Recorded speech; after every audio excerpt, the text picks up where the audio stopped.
वहिनी, तुला एक विचारू? तुला तुझ्या घरची आठवण येते का ग? माझ्या घरची म्हणजे? अगं तुझ्या आई बाबाकडची. नाही ग, बिलकुल नाही येत. पण तुला का बरं असं वाटलं? तुला माहिती आहे माझी मैत्रीण चंदा, तिचं लग्न झालं तर ती आता माहेरी आली. तर ती मला सांगत होती का मला माझ्या माहेरची, माझ्या बहिणीची खूप आठवण येते.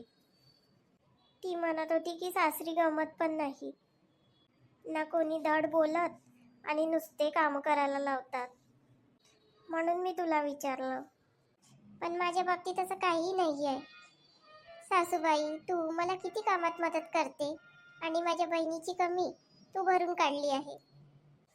लग्न झाल्यावर मी तुला वंस म्हणायची, तर तू मला म्हटलं की नाही वहिनी, आपण मैत्रिणी आणि बहिणी आहे. तू मला वंस नको म्हणू, तू माझं नाव घे. तुझ्यासारखी एवढी छान मैत्रीण मला सासरी मिळाल्यावर खरंच सांग बरं, मला माझ्या माहेरची आठवण कशी येणार आहे?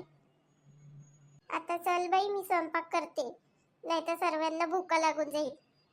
चल, मी पण तुझी मदत करते. नको ग बाई, थोड्या दिवस आराम करून घे. लग्न होतपर्यंत फक्त कामं करायचीच आहे. जसं की तू खूप सारे कामं मला करायला लावते. वरवरची कामं तर मी करते. चल, तुझी थोडीशी मदत करून देते, तुझेच काम हलके होईल. चल मग. सुनंदा, हे सुनंदा, काय झालं? ही बॅग बघ कशी आहे. छान आहे. आज मी शहरामध्ये गेलो होतो तर तिथे भेटली तर घेऊन आलो. दादा, खरंच खूप सुंदर आहे बॅग. सुमन, तुला आवडली? हो वहिनी, छान आहे. ठीक आहे, हे घे, तू ठेव ही बॅग. नाही वहिनी, मला फक्त आवडली आहे. दादानी तुझ्यासाठी आणली आहे. आता तुझं आणि माझं असा भेदभाव करू आपण? मला जेव्हा पाहिजे राहील तेव्हा मी तुझ्याकडून घेऊन घेईल, पण तुला रोज कॉलेजमध्ये जावं लागते. तू ठेव. अगं नाही वहिनी, मला खरंच गरज नाही आहे. आता ठेव म्हटलं ना, नाहीतर मी बोलणार नाही तुझ्यासोबत. नाही वहिनी, असं नको करू.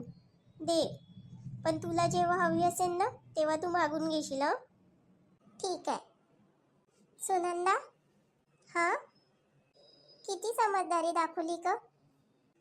खरं तर आणताना मी 2 बॅग आणायला पाहिजे होत्या, पण माझ्या लक्षात नाही आलं. तिचं मन तू मोडलं नाही. मला खूप अभिमान वाटते तुझा.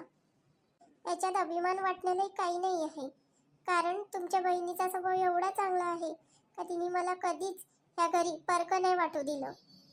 आता तुमच्या नणंद भावजायांमध्ये मला नाही पडायचं आहे. तू माझ्यासाठी चहा ठेव. ठीक आहे. सुमन, तू आतापर्यंत मला सांगितलंच नाही की हा रेडिओ आपण का बरं घेतला? अगं माझ्या वहिनीला जुने मराठी गाणे ऐकायला खूप आवडते, म्हणून मी घेतला. आणि पैसे? माझ्याकडे होते थोडेसे पैसे, राखी आणि भाऊबीजचे जमा करून ठेवले होते मी. वेडी वगैरे झाली आहे का?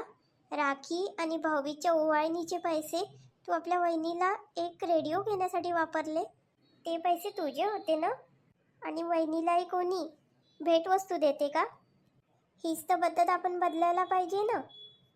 नेहमी आपण आपल्या दादासाठी, आईवडिलासाठी, बहिणीसाठी भेटवस्तू घेतो, पण कधीतरी आपण मायेनी आपल्या वहिनीसाठी पण काही भेटवस्तू घेतली पाहिजे. हो ग, तू बरोबर बोलत आहे. ती दुसऱ्या घरातून येऊन आपल्यासाठी एवढं सगळं करते आणि आपण तिची किंमतच नाही करत. बघ रेखा, आपण जर आपल्या वहिनीसोबत बरोबर वागलो ना, तर ती आपल्यासोबत कधी वाईट नाही वागणार. चल आता इथेच बोलत नाही बसू, आपण वहिनीला तिची भेटवस्तू देऊ, ती खूप आनंदी होईल. वहिनी, ए वहिनी. का ग सुमन, काय झालं? आणि हा रेडिओ कोणाचा आहे? मी तुझ्यासाठी आणला ग वहिनी. माझ्यासाठी? का बरं?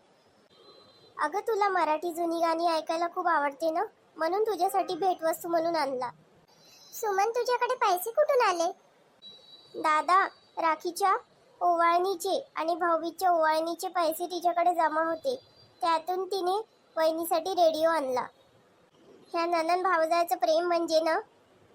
हो, खरंच शब्दच नाही माझ्याकडे. तुला पैसे पाहिजे होते तर मला मागायचे ना सुमन. दादा, तशी ते तुझेच पैसे आहे. माझे नाही, ते तुझे पैसे आहे. सुमन, तुला खरं सांगू, तुझ्यासारखी प्रेमळ नणंद सर्वांना भेटो.